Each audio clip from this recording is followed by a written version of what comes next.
जन्म ना गर्भ बसेरा, बालक होए दिखलाया।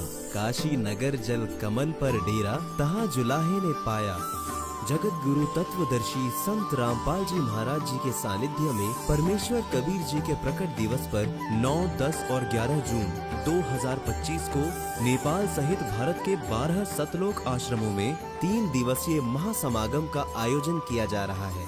इस कार्यक्रम का सीधा प्रसारण सतलोक आश्रम श्री धनाना धाम, तहसील गोहाना, जिला सोनीपत, हरियाणा से 11 जून 2025 को सुबह 9:15 बजे से साधना टीवी चैनल, संत रामपाल जी महाराज यूट्यूब चैनल और spiritual leader Saint Rampal ji पर देख सकते हैं। सत्साहिब। संत रामपाल जी महाराज एक ऐसे महान संत जिन्होंने अपनी सतभक्ति, तत्व ज्ञान, करुणा और सेवा के बल पर समाज में नई मिसाल कायम की है। संत रामपाल जी महाराज की अगुवाई में उनके सभी सतलोक आश्रमों से समाज कल्याण के अद्भुत कार्यों ने समाज को सुनहरे भविष्य की एक नई उम्मीद दिखाई है।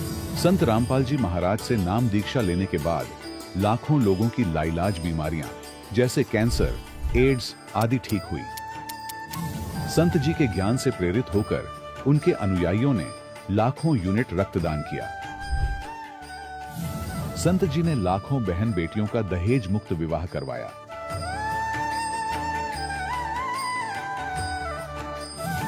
संत जी ने लाखों लोगों का नशा छुड़वाया, करोड़ों उजड़े परिवार बसे। संत जी के आश्रमों में समागम के दौरान निःशुल्क नेत्र चिकित्सा, दंत चिकित्सा प्रदान की जाती है। संत रामपाल जी महाराज द्वारा समय समय पर पर्यावरण संरक्षण के उद्देश्य से बड़े स्तर पर वृक्षारोपण किया जाता है। संत जी ने जरूरतमंदों को तत्काल राहत पहुंचाने के लिए एम्बुलेंस सेवा शुरू की। संत जी अपने अनुयायियों को देहदान के लिए प्रेरित करते हैं, जिससे मानवता की सेवा और चिकित्सा क्षेत्र में सुधार हो सके। संत रामपाल जी महाराज के सभी आश्रमों में हर रोज निशुल्क भंडारा आयोजित किया जाता है, जहां हर वर्ग, हर जाति और हर धर्म के लोग एक साथ बैठकर भोजन करते हैं।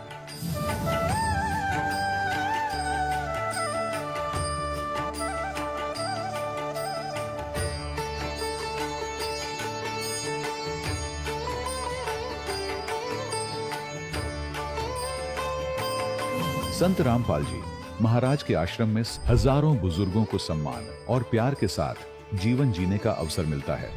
उनके खाने, रहने और स्वास्थ्य की पूरी जिम्मेदारी संत रामपाल जी महाराज उठाते हैं।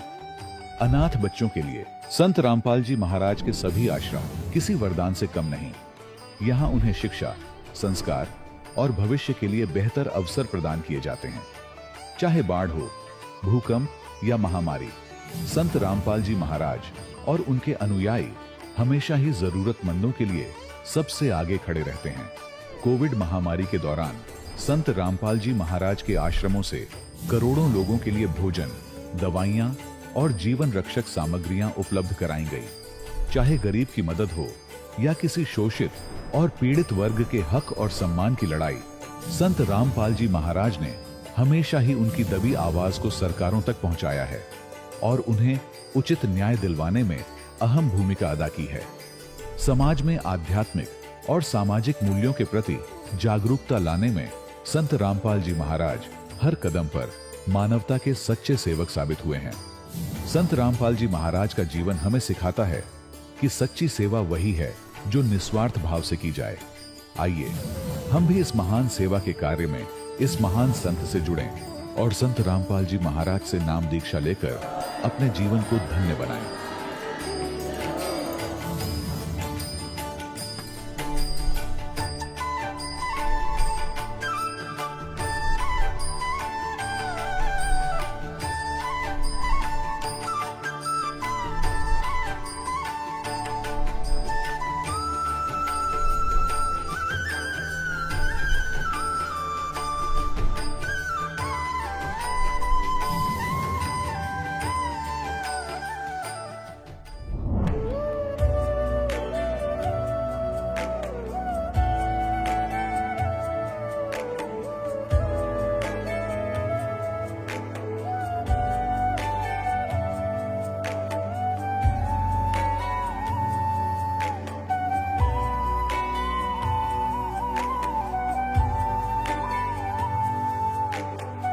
पूर्ण परमात्मा पाप कर्म दंड को भी काट सकता है।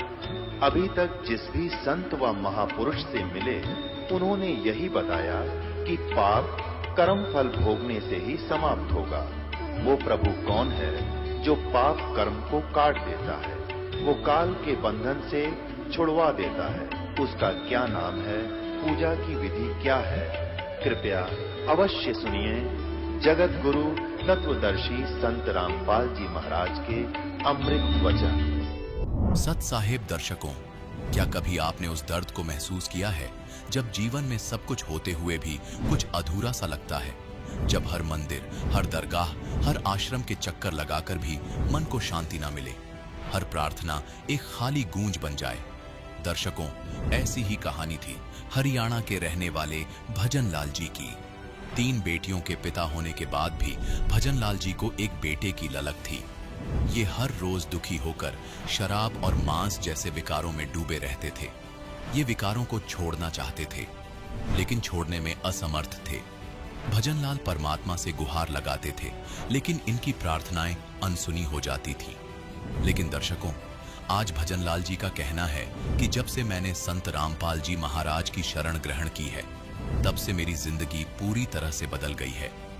संत रामपाल जी महाराज द्वारा दी गई आदि सनातनी भक्ति से आज मैं पूरी तरह से सुखी जीवन जी रहा हूं। दर्शकों, आखिर भजन लाल जी ऐसा क्यों कह रहे हैं? आखिर संत रामपाल जी महाराज अपने भक्तों को कौन सी भक्ति विधि बता रहे हैं जिससे उन्हें इतने अद्वितीय लाभ मिल रहे हैं? आइए जानते हैं इसके पीछे की सच्चाई क्या है। सुनते हैं भजन लाल जी की कहानी उन्हीं की जुबानी। सर नमस्कार। सत साहेब जी। क्या शुभ नाम है सर आपका? भजन लाल दास है जी मेरा नाम। भजन लाल जी कहाँ से आए आप? मैं गांव अनंगपुर फरीदाबाद से आया हूँ जी। भजन लाल जी सर, को एक बेटे की ललक थी। ये हर रोज दुखी होकर शराब और मांस जैसे विकारों में डूबे रहते थे। ये विकारों को छोड़ना चाहते थे, लेकिन छोड़ने में असमर्थ थे। भजन लाल परमात्मा से गुहार लगाते थे, लेकिन इनकी प्रार्थनाएं अनसुनी हो जाती थी। लेकिन दर्शकों, आज भजन लाल जी का कहना है कि जब से मैंने संत रामपाल जी महाराज की शरण ग्रहण की है, तब से मेरी जिंदगी पूरी तरह से बदल गई है। संत रामपाल जी महाराज द्वारा दी गई आदि सनातनी भक्ति से आज मैं पूरी तरह से सुखी जीवन जी रहा हूं। दर्शकों, आखिर भजन लाल जी ऐसा क्यों कह रहे हैं? आखिर संत रामपाल जी महाराज अपने भक्तों को कौन सी भक्ति विधि बता रहे हैं जिससे उन्हें इतने अद्वितीय लाभ मिल रहे हैं? आइए जानते हैं इसके पीछे की सच्चाई क्या है। सुनते हैं भजन लाल जी की कहानी उन्हीं की जुबानी। सर नमस्कार। सत साहेब जी। क्या शुभ नाम है सर आपका? भजन लाल दास है जी मेरा नाम। भजन लाल जी कहाँ से आए आप? मैं गांव अनंगपुर फरीदाबाद से आया हूँ जी। सर संत रामपाल जी महाराज से कब जुड़े आप? मैं संत रामपाल जी महाराज से 23 जनवरी 2011 को जुड़ा हूँ जी। सर संत रामपाल जी महाराज की शरण में आने से पहले आप क्या भक्ति साधनाएं करते थे? सर हम सभी देवी देवताओं की भक्ति करते थे। देवी दुर्गा जी की भक्ति करते थे और भोले जी की भक्ति करते थे। हरिद्वार भी जाते थे और सभी देवी देवताओं के आश्रमों में जाते थे, मंदिरों में जाते थे और सभी की भक्ति करते थे। सर आप संत रामपाल जी महाराज की शरण में कैसे आए? सर मैं संत रामपाल जी की शरण में ऐसे आया था कि एक भगत था, राजेंद्र नाम था उनका, और उन्होंने मेरे घर पे आके मेरे को बताया भाई ऐसे ऐसे बात है, संत रामपाल जी महाराज आए हुए हैं, पूर्ण परमात्मा, आप उनकी भक्ति करो और आपके शारीरिक विकार सारे सब समाप्त हो जाएंगे और सुख शांति मिलेगी। तो मैंने जाके 23 जनवरी 2011 में जाके और संत रामपाल जी से नाम ले लिया, नाम उपदेश ले लिया। सर संत रामपाल जी महाराज की शरण में जाने के बाद आपको क्या लाभ मिले? संत रामपाल जी की महाराज की शरण में जाने से पहले सबसे पहले मुझे ये लाभ हुआ कि मेरे शारीरिक जितने भी विकार थे सब छूट गए। मैं एक सच्चा इंसान बन गया और परमात्मा की इतनी कृपा हुई कि मैं बिल्कुल एकदम स्वास्थ्य और परिवार में का सुख शांति में आ गया।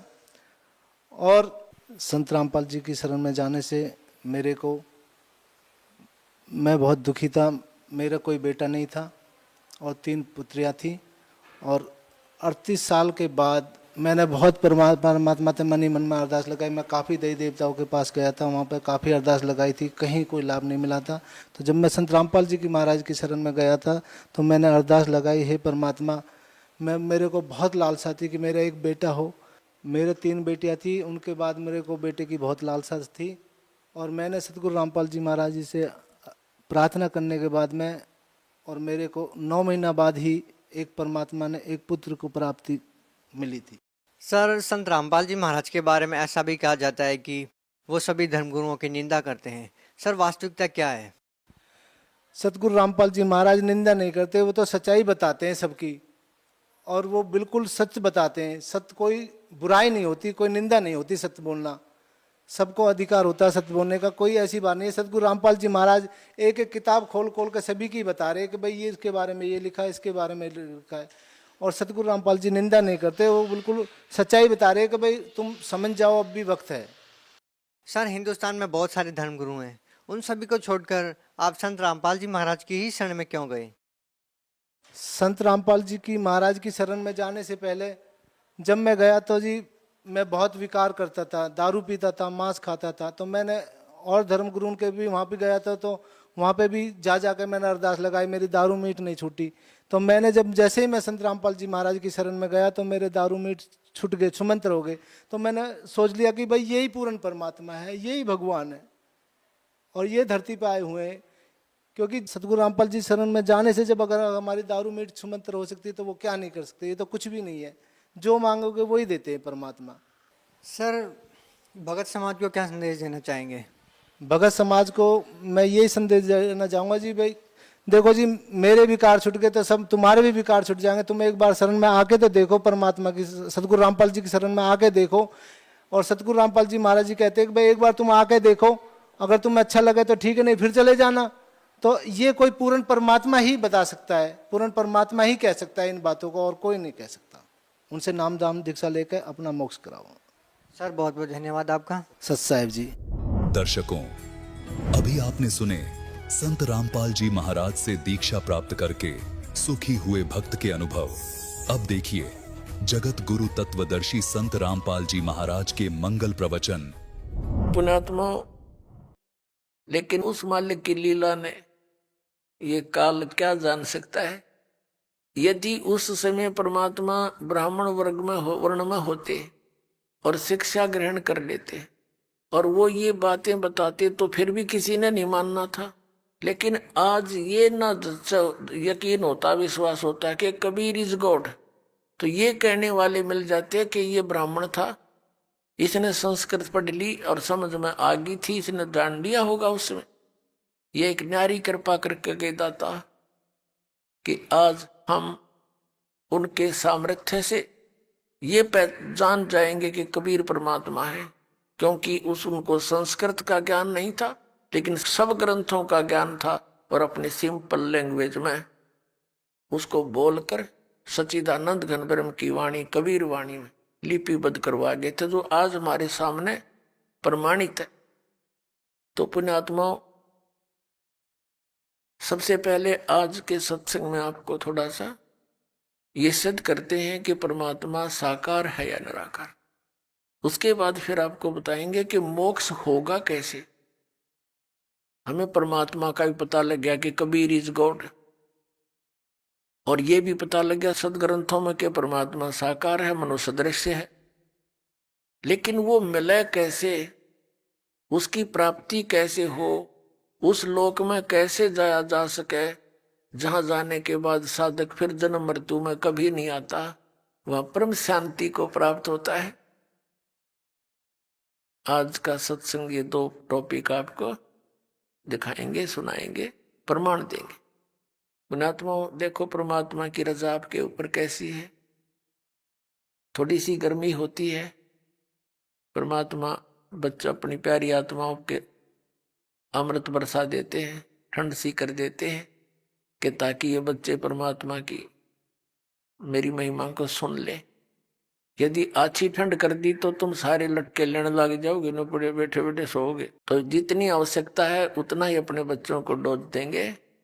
और पुण्यात्माओं, यदि जिसमें पूरा विश्व इस सत भक्ति को स्वीकार करके और अपने अपने घरों में ये पांचों यज्ञ किया करेगा, फिर देखना सतयुग में ऐसा होता था, इतने पुण्यकर्मी प्राणी होते थे, यदि कोई 10 व्यक्ति बैठकर और चर्चा कर देते थे कि भगवान वर्षा नहीं हुई, आपके बच्चे दुखी हो गए, उसी समय परमात्मा वर्षा कर देते थे।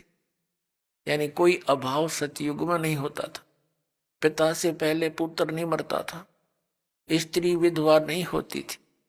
अपने आत्माओं जब हमारे कर्म सुधर जाएंगे और जो हम कर्म कर रहे हैं सत भक्ति ये पूरा विश्व करेगा, तो सब वही सतयुग जैसा ही एक बार फिर से वातावरण होगा। ये तो भगवान ने बोल ही रखा है, तो होगा ही होगा, इसलिए तो रोक के नहीं सकता। तो ये तरीका अब स्टार्ट हो गया, इसकी प्रारंभ हो गया है अब सतयुग आने का। इस ज्ञान से बात बनेगी। हाहाकार मची हुई है, भाई बहन का प्यार रहा ना माया माया दिखे हैं, सारा दिन दौड़ दौड़ में जीवन जाता है। 2 लड़कियां विवाह योग्य होगी, माता पिता की नींद हराम हो जाती है हैं, और उधर से रिश्तेदारों तक परेशानियां पैदा हो जाती है। तो एक ऐसा सिस्टम बनाया जाएगा, ये पुरानी परंपराओं को सेट किया जाएगा। ये हमारी भक्ति बाधक है। और ये तो एक जिनको ज्ञान नहीं वो करते हैं ये डीजे पीजे।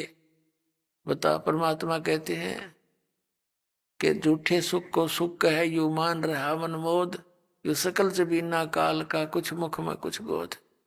अब जैसे एक लड़के का विवाह था, सारा परिवार डीजे का अगर नाचर बेगन तार रखा है। अगले दिन वो बारात जा रही थी, जिस गाड़ी में दुल्हा था 7-8 उसके साथी थे, एक टैंकर के टकरा के मृत्यु को प्राप्त हो गए। 7-8 आदमी थे उस कार में, सारे मर गए अगले दिन।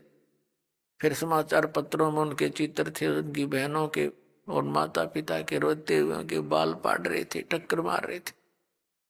अब बजा ले डीजे। नानक साहिब जी को कहा करते लोग कि आप कभी खुशी नजर नहीं आते, मायूस से रहते हो। तो वो कहा करते ना जाने काल की कर डारे, किस विध ढल जा पासावे, और जिनाते सरते मौत खुड़कती उन्होंने केड़ा हंसावे। या ना जाने कब के बिजली गिर जा, अरे डांस से नाचे। ये तो शराब नशे में कर सकता है ये आदमी ऐसे काम, होश हवास में ये गलती नहीं कर सकता। विशेषकर भगत तो कर ही नहीं सकता, और भगत होकर ऐसा करता फिर उसका भक्ति का कोई रंग चढ़ा नहीं, वो तो संसार के ही रंग में रंगा हुआ। तो नानक साहिब जी से फिर पूछा करते थे, हे भगवान क्या आप कभी प्रसन्न नहीं होते, आप कभी खुशी नहीं मनाते। आदरणीय नानक साहिब जी कहा करते कि साध मिले साढ़े शादी होंदी, विछड़ जा दिलगिरी वे, अख दे नानक सुनो जहाना, मुश्किल हाल फकीरी वे। कि जब सत्संग होता है, सत्संग क्या करते थे नानक साहिब जी, कहते थे जब सत्संग होता है और मेरे बच्चे वापस आते हैं तो मुझे खुशी होती है, और जब ये यहाँ से जाते हैं सत्संग होने के बाद अपने अपने घरों को, तो मुझे चिंता लग जाती है कि कहीं काल के दूत मेरे इस बाग को खराब ना करते हैं, किसी पौधे को कीड़ा ना लग जाए, यानी कोई काल का दूत भ्रमित ना कर दे।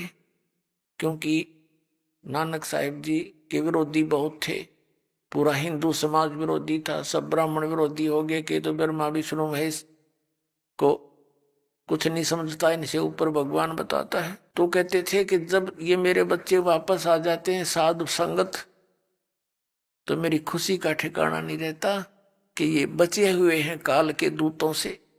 तो कहते थे साध मिले साड़ी शादी होंदी, ये भक्त आते हैं सत्संग होता है, वो हमारी शादी है, विवाह है, वो खुशी है। साध मिले साढ़े शादी होंदी, विछड़ जा दिलगिरी वे, अख दे नानक सुनो जहाना, या मुश्किल हाल फकीरी वे। फकीरी माने भक्ति, मुश्किल हाल फकीरी वे, कि ये भक्ति इतनी कठिन बना दी इन लोगों ने, क्योंकि हमारी मर्यादा जो है वो समाज से मेल नहीं खाती, और समाज से मेल ना खाने से अन्य समाज के लोग हमारे भक्तों के साथ एक विशेष वो वाद विवाद करते हैं, और कुछ कमजोर व्यक्ति के भक्त समाज लोक लाज में आके और मर्यादा तोड़ देते हैं। मर्यादा टूट जाने के बाद फिर परमात्मा साथ नहीं देता। तो पुण्यात्मा, हमने इन सब व्यवस्थाओं को सेट करना है। बुद्धिमान समाज है, कोई किसी के ऊपर जो दास नियम बताता है, ये कोई थोपे नहीं जाते, इसको पूर्ण ज्ञान के साथ आपको बताया जाता है कि ये करने से हमें भक्ति में यह हानि होगी और ऐसा न करने से हमें ये लाभ होगा। तो फिर बुद्धिमान समाज इसको स्वीकार कर रहा है। छोटे छोटे बच्चे भी आते हैं, कहते हैं जी मेरे पापा ने मेरे से बीड़ी मंगा ली, बंडल मंगा लिया, बहुत रोते हैं, मेरा नाम टूट गया। पापा तो बीड़ी पीवे और पुत्र माँ के साथ आकर ऐसी अच्छी शिक्षा ग्रहण करता है, तो उस पापा को भी समझना पड़ेगा एक दिन, और वो छोड़नी पड़ेंगी सारी बुराई। एक कह रहा था व्यक्ति ने, बोला मेरे को तो इस मेरे पुत्र ने लाइन पर लाया, जब मैं बीड़ी पीऊं ये उठ कर चला जा, और मुझे इसमें प्रेम गणा, और बीड़ी नो के पापा ये अच्छी चीज नहीं, इसको छोड़ दे। तो आखिर में मनवा छोड़नी पड़ी। एक भक्त कह रहा था जी मैंने अपने लड़के से बीड़ी मंगा ली बंडल दुकान से, लेकिन वो डर के मारे चला तो गया। दुकानदार से बोला अगले एक थैली लेगा साथ में या पॉलीथीन की, नो बोला इसमें डाल दे, मैं ना हाथ लाऊं इसके, और नो लटका के लाया। नो बोला ले पापा पकड़ तेरी बंडल। वो कहने लगा क्यों ऐसे क्यों लाया तू? मेरा नाम टूट गया, 5-6 वर्ष का लड़का था, मेरा नाम खंडित हो जाएगा, जा हाथ लग गया इसके। तो क्या वो बुद्धिमान व्यक्ति था, वो भी कहने लगा उस दिन मेरे एकदम जैसे घड़ों पानी पड़ जाया करे। अरे यू बालक तो इतनी समझ रखता कि इतनी बुरी चीज हाथ लाने में पाप इसके, और मैं पी रहा हूँ। ने बोला मैंने उससे दिन तोड़ दी, वह सारी बीड़ी उसके बाद छुआ नहीं और नाम ले लिया आके। तो पुण्यात्मा ऐसे सुधार हो गए।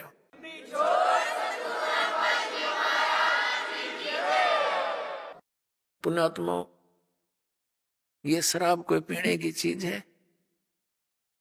एक बार दास दिल्ली के अंदर सत्संग करने गया था, पाठ करने किसी, तो उनका एक चाचा था, वो उनके घर से थोड़ा बाहर साइड में रहता था।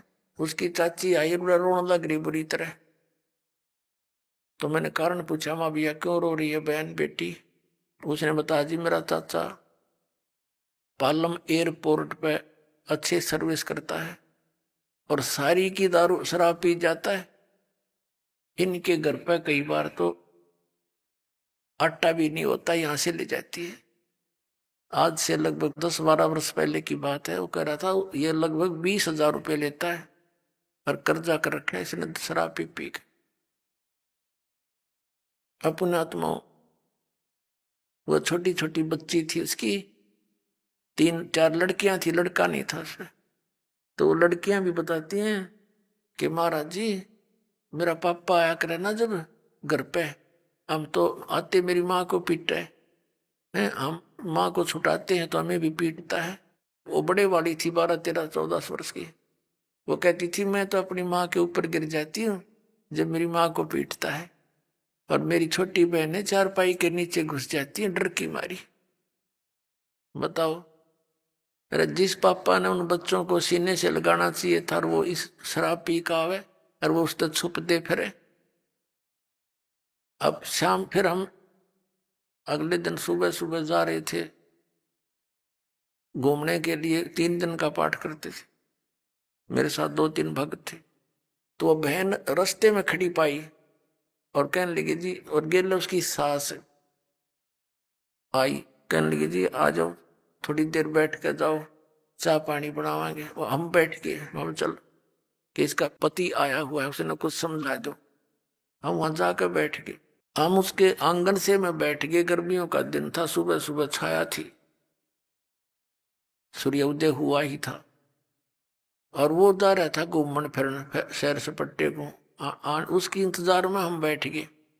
उधर से उस बहन ने चाय बनाने के लिए एक डेगची चढ़ा दी चूल्हे पे, पानी डाल लिया और उसने उसके नीचे अग्नि जला दी। घर पर ना चीनी ना चा ना दूध। अब वो उस चूल्हे दौरा बैठी, लकड़ी जला, कम से कम आध घंटा हो गया। तो हमने तो सोचा, मैं कहा भाई क्या ना वो आया, और माँ बेटी हम भी घूम आते हैं, वो फिर मिल लेंगे उस तरह के। और हमने सोचे थे माँ चलिए चाय चढ़ा रही है, चाय पी के चलेंगे, हम नो ज्यादा देर लगा दी। तो हम कहने लगे, उठ के हम चला उसकी सास को, हम माई हम घूम आते हैं। तो उसकी माई बोली बेटी चाय लावा न महाराज जी जावे हैं। वो रोने लगी बैठ के। शर्मा जी ने पतीला भी चढ़ा दिया, डेगची चढ़ा दी, दोपहर नो करने की भाई कोशिश की। तो नो बोली जी ना चीनी ना दूध ना चाय की पत्ती। तो हम उठ कर चले, माँ बेटी तेरी हमने पिए ली, नो सोच ले जब तेरी भावना ऐसी है। फिर उसको समझाया काफी, मारे निकम्मे एक बात बता, तेने सामने बच्चों के लिए लेकर आना चाहिए कुछ फल फ्रूट, इतनी बढ़िया नौकरी तू करता है अब तेरे बच्चे तुझे देख कर ऐसे छुप जाते हैं। तो वो बिना पिए था, तो उसने सारी बात मान ली, आगे समझ में सच।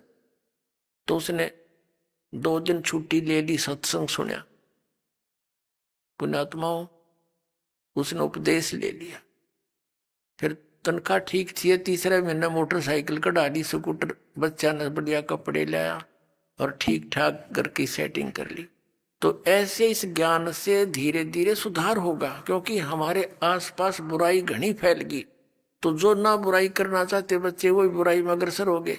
और जब ये सच्चा ज्ञान और इस प्रकार का माहौल बढ़ेगा, तो जो बुराई कर रहे हैं वो भी छोड़ देंगे, इन्हें उनको छोड़नी पड़ेगी।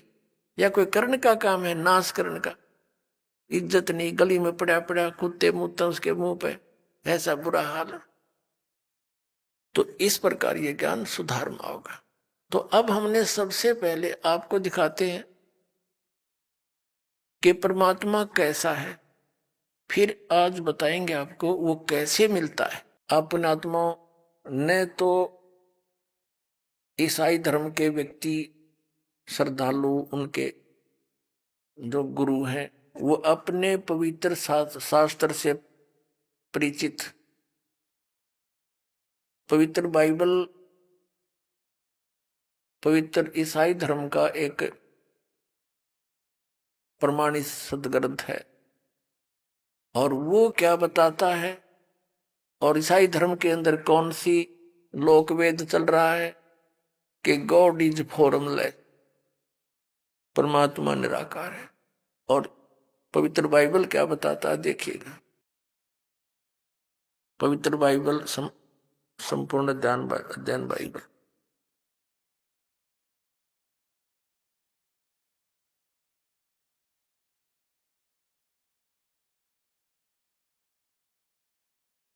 ये है संपूर्ण बाइबल। इसके प्रबंधक संपादक हैं डेविड स्टुअर्ट, अंग्रेजी में प्रधान संपादक Donald C Stamps M division DV, संयुक्त संपादक जे वेस्ले आदम पीएचडी, संपादक ये सारे इनके फुल लाइफ स्टडी बाइबल। अब इसकी कति स्टार्ट में बिल्कुल उत्पत्ति के अंदर ये देखिएगा, ये सृष्टि की यहां से शुरू होती है।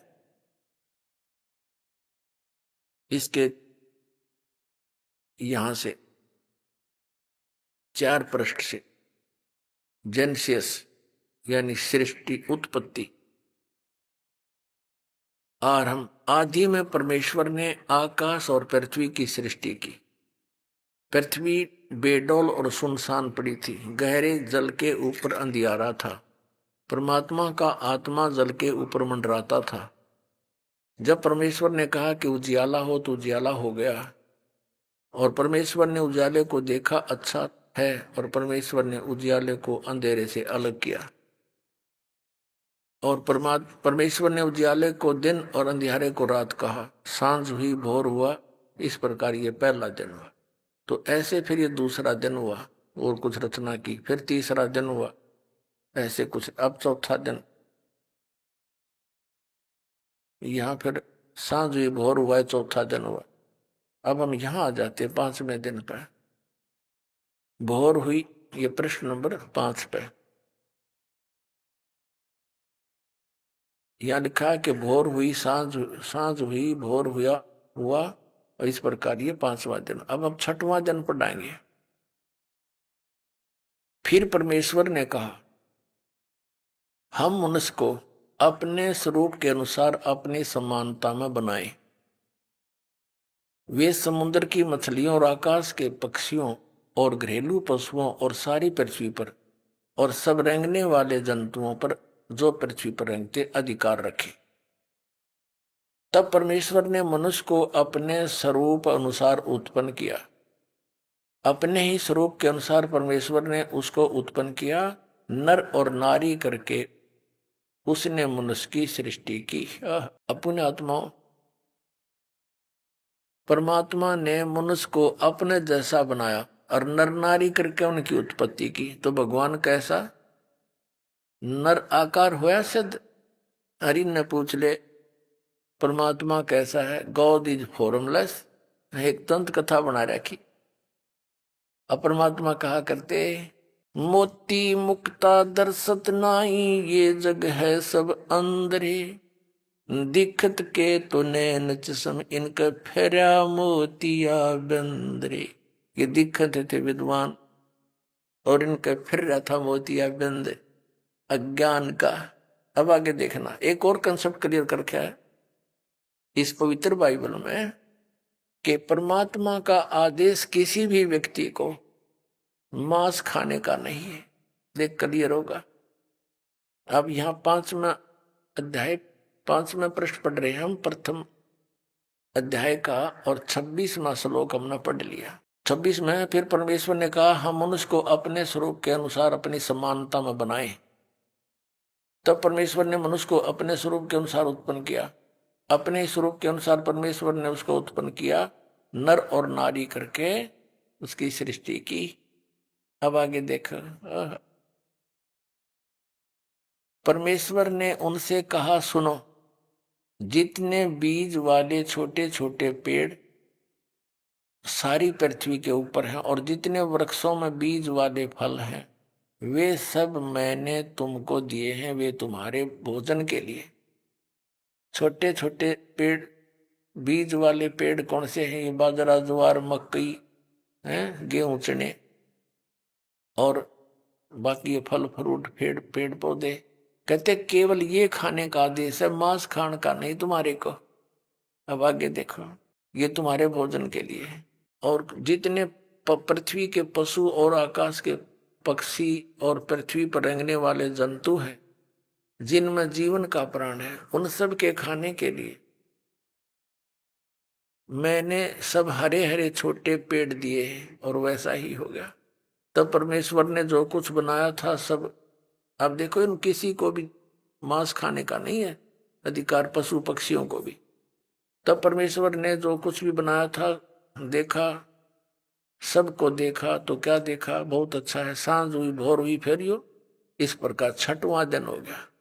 तो इस प्रकार यूं आकाश और पृथ्वी और उसकी सारी सेना का बनाना समाप्त हुआ।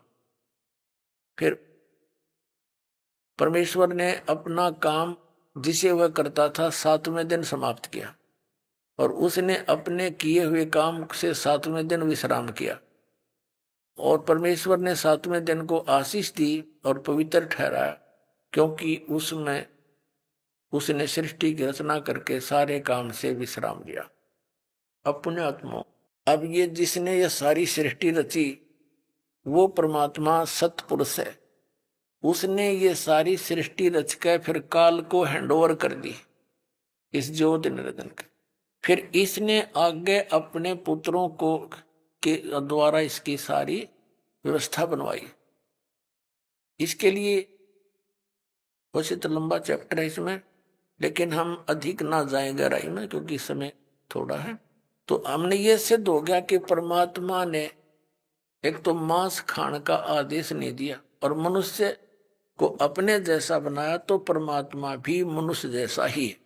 यानी 6 दिन में सृष्टि रची और 7वें दिन विश्राम लिया। पवित्र बाइबल ने सिद्ध कर दिया कि God is in man form, परमात्मा मनुष्य सदृश है।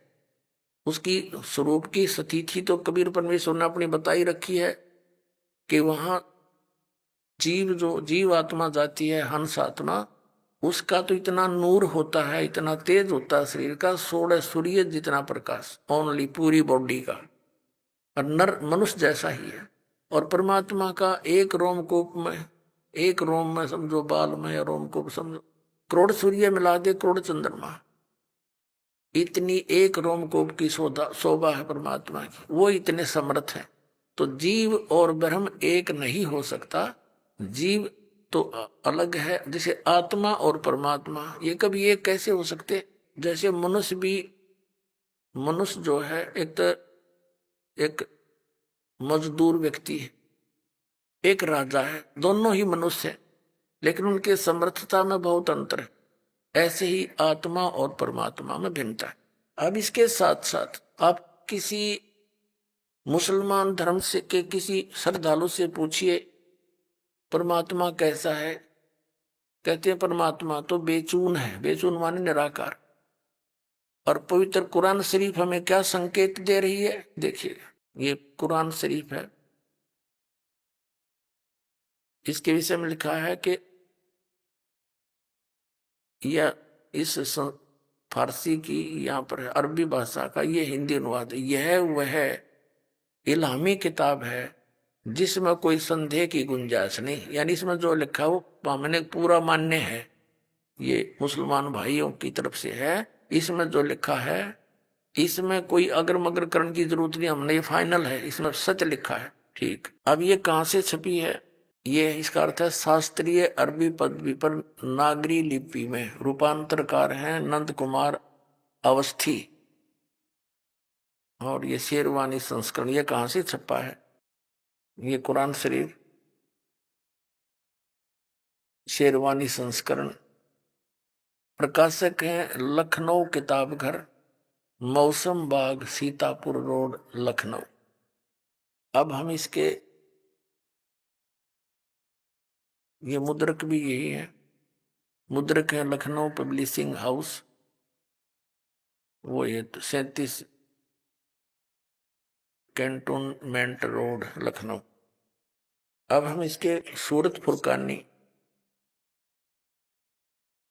25 में आप पहुंचते हैं। ये पृष्ठ 604 पर, पृष्ठ 604 पर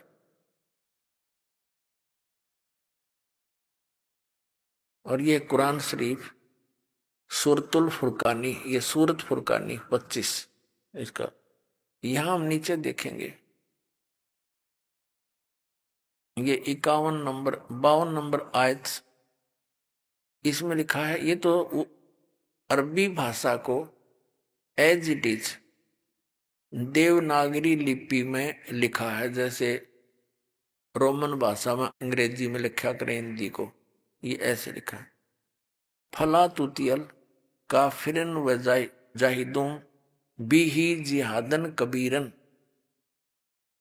अब इसमें कंसेप्ट कति क्लियर है। ये कबीर शब्द है, कबीरन जैसे संस्कृत में जैसे उत्तमम लिखते हैं, उत्तमम वो मैं हटा दिया जाता है, लास्ट वाला अलंत वाला उत्तम रह जाता है, तो ऐसे कबीरन, यो कबीर शब्द है सीधा।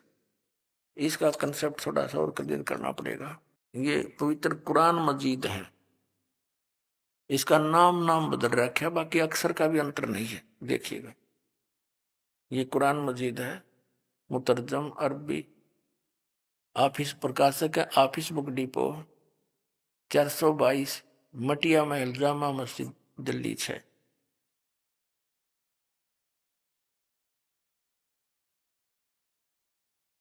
हिंदी मुतरजम माँ और बिन मतन, तजुर्मा यानी अनुवाद मौलाना फतेह मोहम्मद खान साहिब जालंधरी, तसही मौलाना अब्दुल मजीद सरवर साहिब, प्रकाशक Farid book depot private limited, नई दिल्ली, इतने से।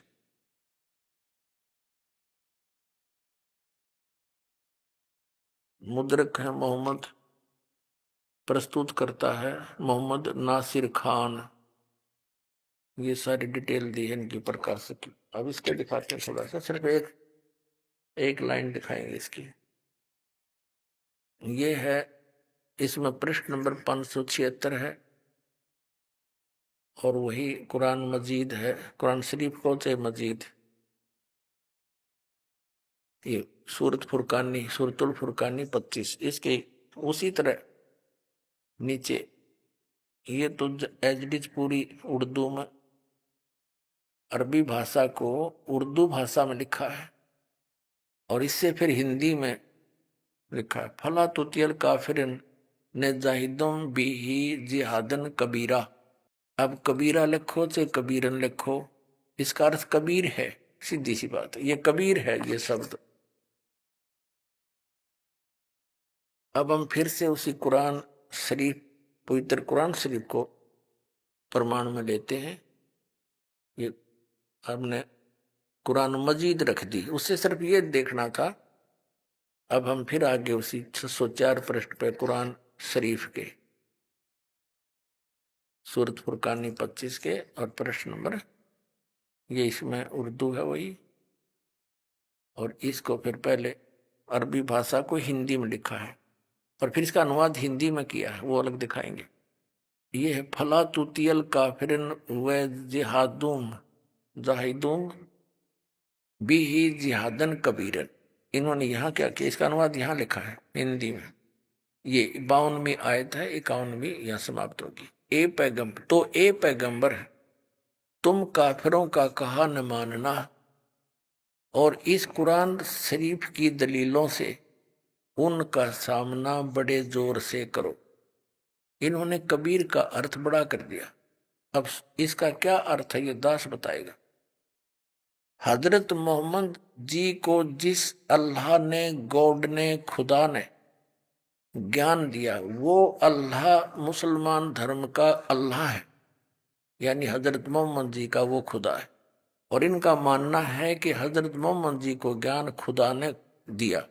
उसका कारण चाहे आकाशवाणी रहा हो या कोई फरिश्ते को आदेश दिया, उसने जो का त्यों सुनाया, उस उनके अल्लाह का फरमान आदेश, और या कोई वह आई, वह बोले हैं जैसे हजरत मोहम्मद जी कपड़ा उड़ कर लेट जाते थे, उनके अंदर कोई चीज बोल रही थी, कोई फरिश्ता प्रवेश करके, और सारा कांपने लग जाते थे, फिर आवाज आती थी, लिखने वाले लिख देते थे। इस प्रकार कुरान शरीफ की इन आयतों का, यानी कुरान शरीफ का ये रिटर्न कार्य हुआ।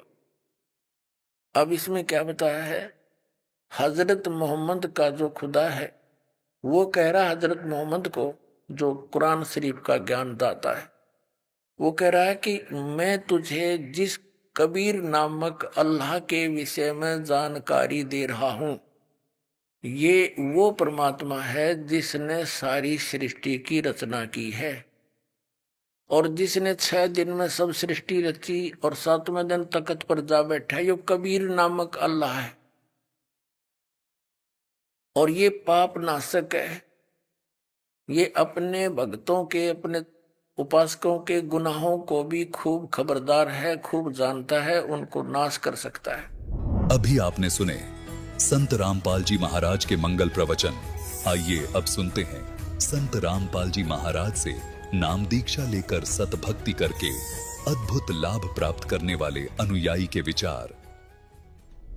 दर्शकों, क्या हो यदि कोई व्यक्ति अपने जीवन की हर परेशानी का समाधान ढूंढने के लिए दिन रात देवी देवताओं की भक्ति करता रहे, लेकिन फिर भी उसके जीवन से दुख, रोग और मानसिक अशांति टस से मस न हो।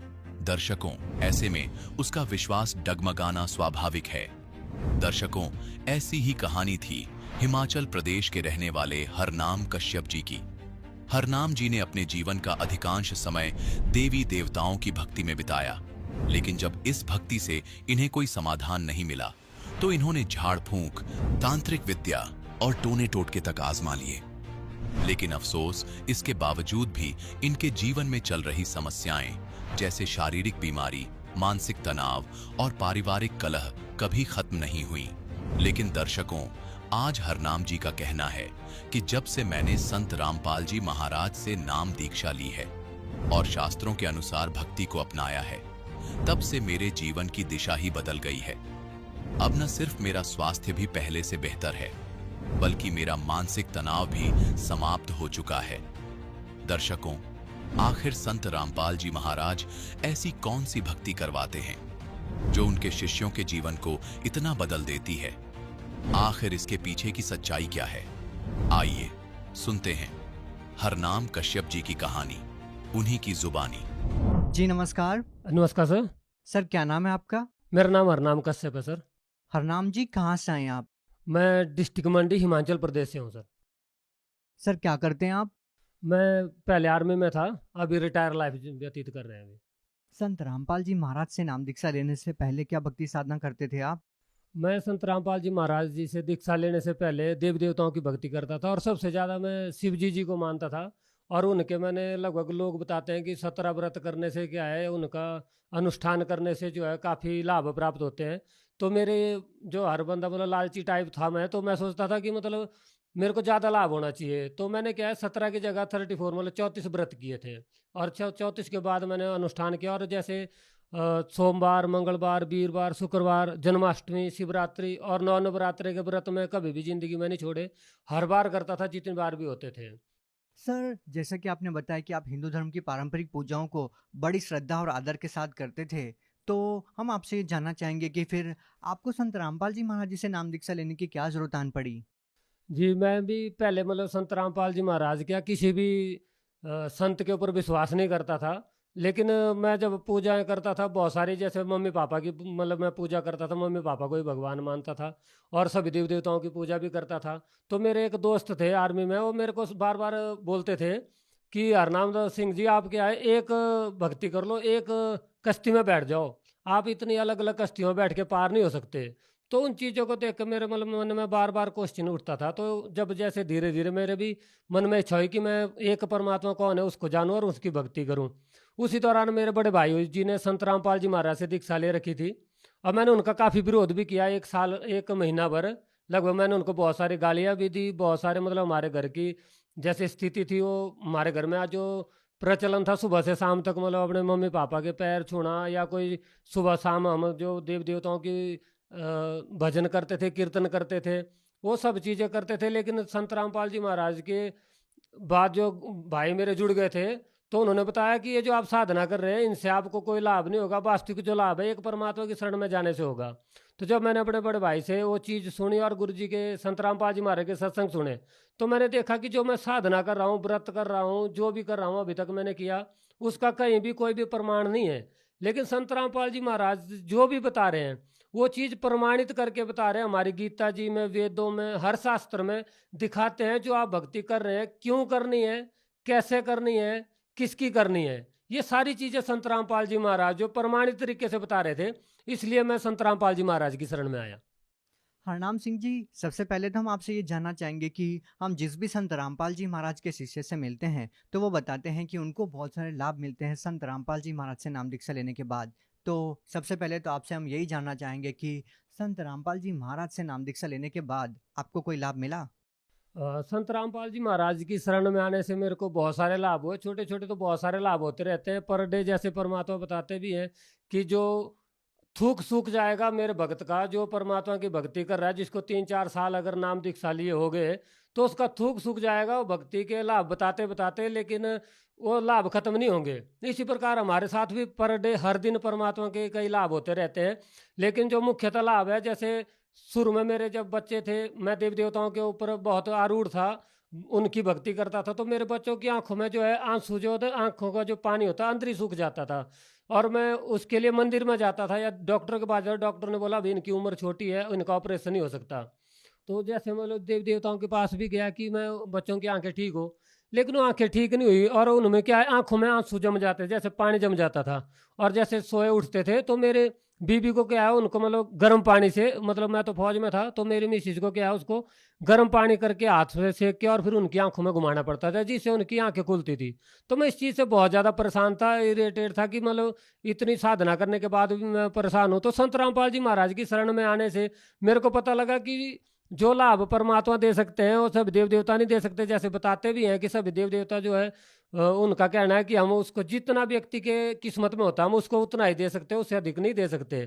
तो संत रामपाल जी महाराज ने बताया कि मसा बड़े ना तिल गटे विध ना लिखे जो लेख, और सच्चा सतगुरु मेट कर ऊपर मार दे मेघ। तो परमात्मा ने वो कर्म काट दिया मेरे बच्चों का और उनकी आंखें बिल्कुल साफ हो गई। और संत रामपाल जी महाराज से नाम दीक्षा लेने के बाद आज उनकी आंखों को हमें ना तो कोई दवाई लेनी पड़ी ना उसका कोई इलाज कराना पड़ा, और संत रामपाल जी महाराज की दया से आज उनकी आंखें बिल्कुल ठीक है। और दूसरा लाभ ये है, जैसे मेरे को मैं बहुत इच्छा थी जानने की कि मैं मेरी कितनी आयु है। तो इंडिया के, मैं बोलूँगा इंडिया के जितने भी मेन जगह है, जितने बड़े बड़े पंडित हैं, मैंने लगभग जहाँ भी मेरी पोस्टिंग रही तो वहाँ पर मैं पंडितों से पूछता था कि मेरी आयु कितनी है। अलबत्ता वो बताते नहीं थे ज़्यादातर, लेकिन मैं फिर भी उनसे पूछता था कि मेरी कोई ऐसा कोई दुख नहीं है, टेंशन नहीं है, मैं चाहता हूँ कि मेरे को मैं मरने से पहले अपनी जो इच्छा है, मेरे जो काम है मैं पूरे कर जाऊँ। तो मैं उनको पूछता था, वो मेरे को बोलते थे आप अल्पायु हैं और लगभग 35 ईयर्स आपकी एज है। तो एक दिन मैं कहीं जा रहा था और मेरे घर में मेरे घर वाले भी साथ थे, मेरे जीजा जी भी थे, और रास्ते में हम बातें करते जा रहे थे। वो बता रहे थे कि यार कहीं देखना आराम से गाड़ी चलाना, आपको नींद ना आ जाए। तो मैं उनको बताया मैं फौजी आदमी हूँ और मेरे को नींद नहीं आती। और कुछ देर बाद सुबह के 4 बजे का लगभग टाइम था, तो मेरी एकदम आँख लग गई। और गाड़ी चलाते मैं थोड़ा तेज़ चलाता हूँ गाड़ी, तो लगभग 100 की स्पीड से गाड़ी चल रही थी जब मैं आज जगा हुआ था। तो जब मैं आँख मेरे लग गई तो जाहिर सी बात है कि मेरी स्पीड भी बढ़ी होगी, और मेरी जो गाड़ी है वो मेरी साइड को छोड़कर दूसरी साइड में निकल गई, और दूसरी साइड से भी बाहर चली गई, मतलब जो अपोजिट साइड में चली गई। और वहाँ पर क्या अचानक ऐसा लगा मेरे को जैसे आगे कोई, जैसे भैंस बांधते हैं, बहुत सारी भैंस बांधने के लिए बहुत सारे खूंटे गाड़ रखे हो किसी ने, तो उसके ऊपर मेरी गाड़ी चढ़ गई।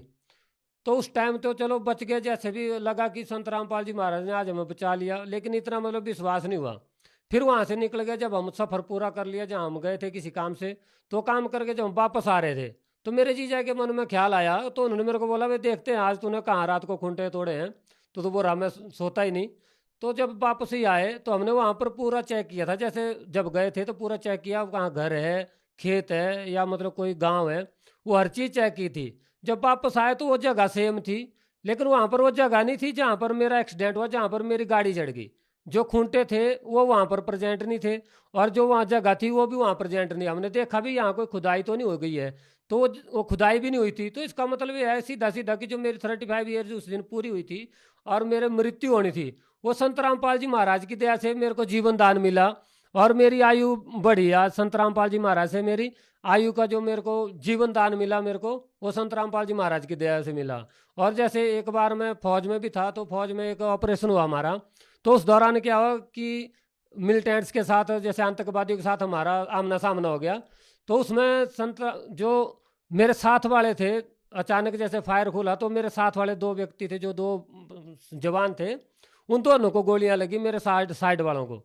संत रामपाल जी महाराज ने वहाँ पर मेरी रक्षा करी। मैंने संत रामपाल जी महाराज को याद किया।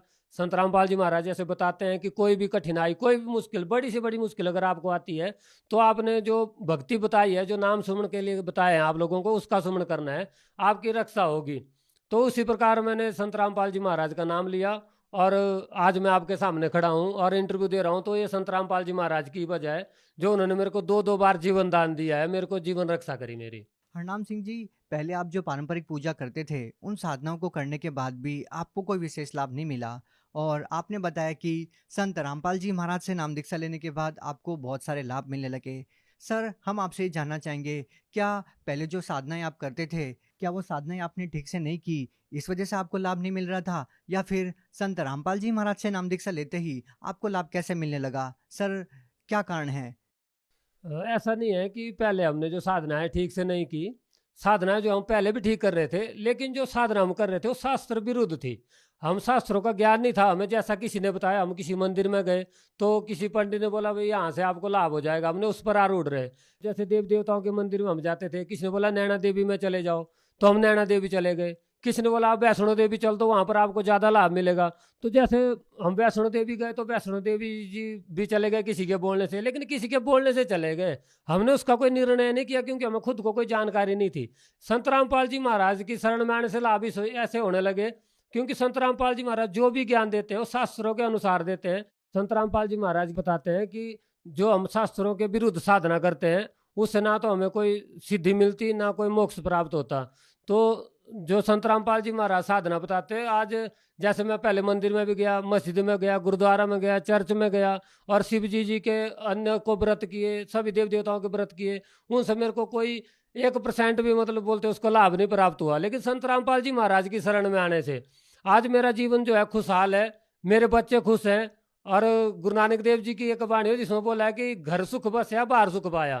तो आज मेरे घर में सुख ही है संत रामपाल जी महाराज की दया से। तो आज मैं कहीं भी हूँ, परमात्मा की दया से कहीं भी जाते हैं तो खुश हैं। और संत रामपाल जी महाराज से की दया से सारा जो मेरा जीवन है उसमें बहुत परिवर्तन आया, सारे खुशहाल हो गया।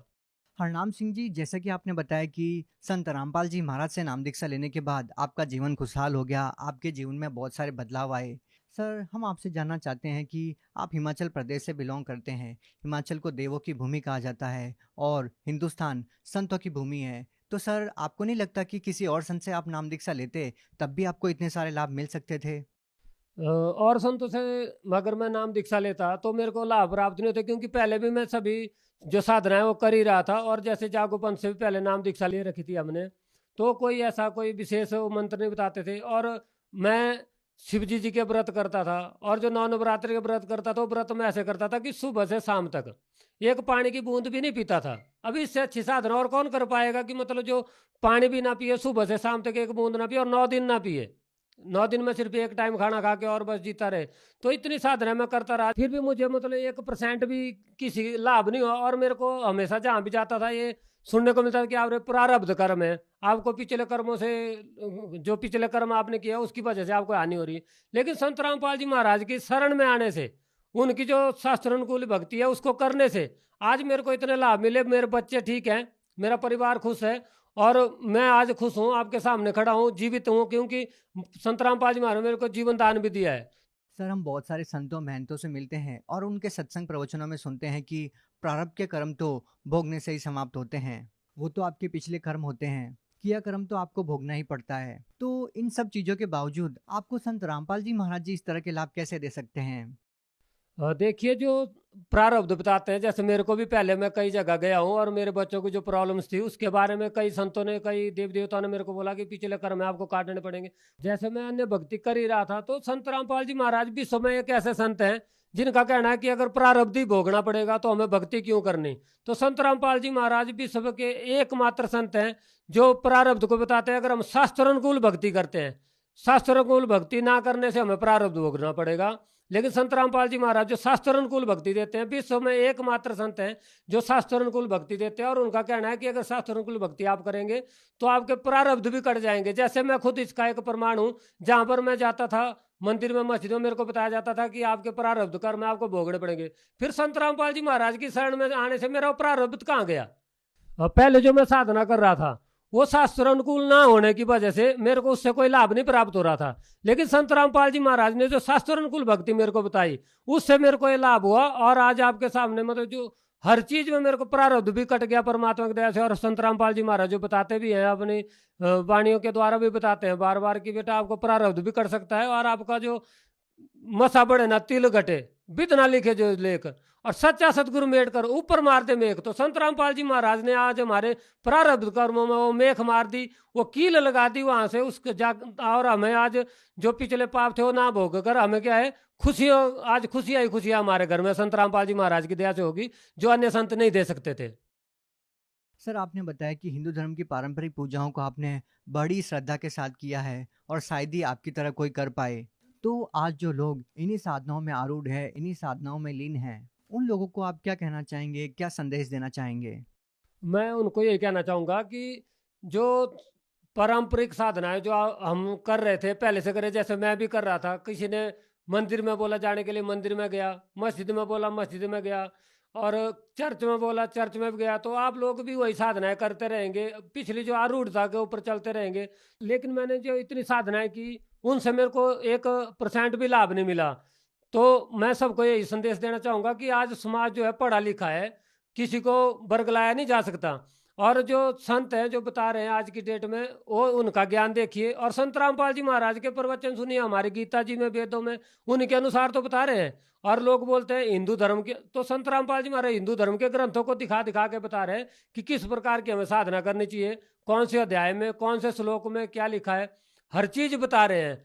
तो मैं यही चाहूंगा कि जो शास्त्र अनुकूल साधना संत रामपाल जी महाराज बता रहे हैं, आज पढ़ा लिखा समाज है, आप अन्य संतों का जो अनुभव है उसको देखें और संत रामपाल जी महाराज का जो ज्ञान संत रामपाल जी महाराज वेदों में, गीता में दिखा रहे हैं, उनको मैच कीजिए और संत रामपाल जी महाराज के सत्संग देखिए और फिर देखिए किस प्रकार जिंदगी बदल जाती है और किस प्रकार जो हमारे प्रारब्ध के जो कर्म है वो करते हैं और संत रामपाल जी महाराज किस प्रकार लाभ देते हैं। अगर कोई व्यक्ति संत रामपाल जी महाराज से नाम दीक्षा लेना चाहता है तो वो उनसे नाम दीक्षा कैसे ले सकता है? आज संत रामपाल जी महाराज की दया से सभी प्लेटफॉर्म में, चाहे आप फेसबुक है, यूट्यूब है या ट्विटर है, किसी भी प्लेटफॉर्म में आप सोशल मीडिया के माध्यम से आप कहीं भी देख सकते हैं, सत्संग आते हैं, उसमें नीचे संत रामपाल जी महाराज के जो मोबाइल नंबर चलते हैं वहाँ पर आप उनको मोबाइल नंबर में कॉल करके अपने ही जिले में, आपको कहीं दूर जाने की जरूरत नहीं है, अपने ही जिले में नाम दीक्षा प्राप्त कर सकते हैं। जी बहुत बहुत धन्यवाद। Thank you sir.